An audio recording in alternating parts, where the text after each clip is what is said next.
Ini ada studi kasus AI dalam sistem pendidikan. Di sebuah universitas itu menggunakan AI untuk menyaring dan memberi peringkat pada aplikasi mahasiswa untuk penerimaannya. Sistem AI ini dilatih menggunakan data penerimaan sebelumnya yang secara tidak sengaja menguntungkan kelompok demografis tertentu berdasarkan jenis kelamin, ras, atau status sosial. Akibatnya, sistem AI ini secara tidak proporsional menolak aplikasi dari kelompok lain dan kekhawatiran tentang keadilan dan diversitas dalam proses penerimaan. Ini ya, jadi datanya itu hanya karena data tahun kemarin itu hanya cenderung ke kelompok tertentu, ya makanya kelompok A itu nggak bisa, maksudnya nggak bisa dengan akurat dipilih sebagai mahasiswa baru gitu ya intinya. Nah, kriterianya sangat diskriminatif gitu. Masalahnya, sistem AI ini melestarikan bias history dalam proses penerimaan yang mengakibatkan kurangnya keragaman. Oke, keragaman dari populasinya tidak terwakili banget. Nah, ini solusinya bagaimana? Jadi yang pertama,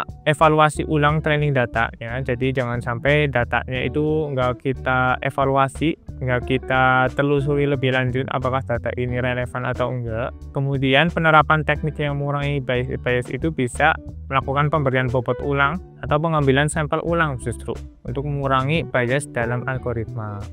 Kemudian kriteria yang transparan itu dari definisi atau membuat kriteria yang digunakan oleh sistem AI untuk menilai aplikasi secara transparan ya, yang bisa diukur ya, yang bisa diukur dan yang bisa dihitung. Nah, hasilnya dengan penyesuaian ini universitas dapat memastikan bahwa sistem AI mereka itu bisa adil ya, dan bisa mencakup seluruh kriteria daripada calon pesertanya gitu, dan memberikan kesempatan yang setara bagi semua calon mahasiswa. Oke, itu aja buat pertemuan kali ini. Kita udah tekankan nih di pertemuan ini bahwasanya untuk memperhatikan bias ya. Jadi teman-teman harus lebih aware sekarang soal bias daripada datanya yang akan mempengaruhi daripada prediksi model machine learning AI itu. Jadi jangan sampai data yang dikumpulkan itu justru cenderung di salah satu kriteria daripada kelompok ya, atau kriteria daripada kategori datanya. Misal hanya cenderung ke laki-laki, itu pasti datanya akan lebih cenderung bisa menilai untuk data tes yang berhubungan dengan data laki-laki. Intinya jangan sampai datanya itu hanya mewakili satu perwakilan. Jadi misal kalau ada di Indonesia kan ada 30-an provinsi ya. Nah, dari 30 provinsi ternyata ketika kita ingin buat atau kita coba bikin penelitian, kita hanya mengambil data-data orang-orang yang bertempat tinggal di Pulau Jawa aja gitu. Itu pasti nanti hasilnya itu hanya akan merepresentasikan Pulau Jawa gitu.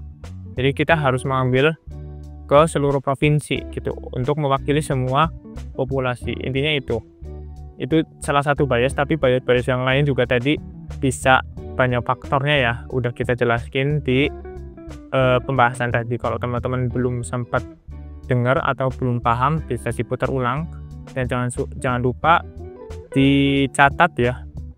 Ini juga perlu atau penting banget buat mencatat, dan sekaligus ya teman-temannya juga makin paham. Biasanya kalau ngomongin soal paham itu ada 3 ya sumbernya, dari melihat, kemudian dari mendengar, kemudian dari menulis ya. Sebenarnya ada satu lagi sih, dari berbicara gitu. Biasanya kalau teman-teman udah ngelakuin 4 ini, wah itu proses belajar teman-teman jadi lebih gampang ya, jadi lebih gampang dan lebih powerful lah gitu. Oke, itu aja di pertemuan kita kali ini. Jangan lupa dikerjakan tugas dan kuisnya di website. Sampai ketemu lagi di pertemuan selanjutnya.